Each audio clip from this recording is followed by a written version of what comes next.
Mga kapuso, pinatitigil ng Energy Regulatory Commission sa Meralco ang pagpapalabas ng mga bil kung saan nakalagay ang mahigit 4 na pisong dagdag singil na pangsamantala ng pinahihinto ng Korte Suprema. Kailangan ding ibalik daw ng Meralco kung may sobrang naibayad ang mga customer nila. Nakatutok si Julius Segovia. Pinagpapaliwanag ng Energy Regulatory Commission ng Meralco dahil sa idinulot na kalituhan ng bill ngayong Pebrero na natanggap ng may 1,2 milyong consumer.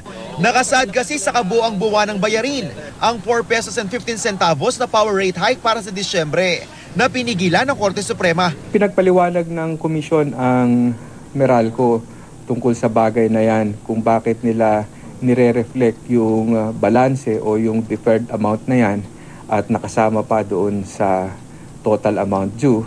Ipinatitigil na ng ERC ang pag-i-issue ng ganitong Meralco bill.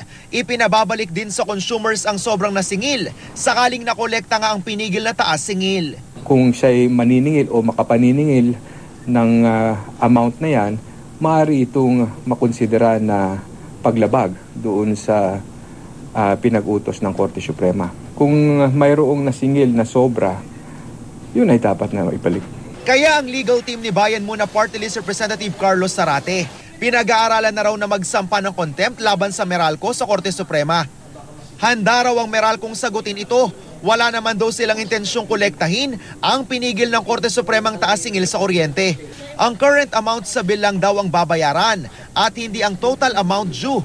Maging ang kanilang sistema raw, hindi tatanggapin sakaling ang total amount due ang bayaran ng consumer. Talagang pagka ang bill nila ay merong deferred portion, ang tatanggapin lang ay yung home current charges. Ito ho ay was all done in the spirit of transparency, kaya ho naka-indicate din ho kung ano yung mga previous billings. Sa tanong kung aalisin nila sa billing ang deferred payment, hindi ko pa masagot sa ngayon ang specifically kung ano ho yung information na yon, but rest assured, pag ho ito nilabas namin sa susunod, mas malinaw na po yung explanation para ho hindi magdulot ng kalituhan.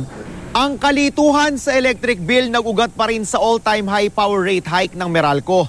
Ngayong Marso ilalabas ng ERC ang resulta ng kanilang investigasyon sa naging dahilan kung bakit sumipa ng husto ang presyo ng kuryente sa merkado nung nakaisang buwang maintenance shutdown ang Malampaya Natural Gas Facility.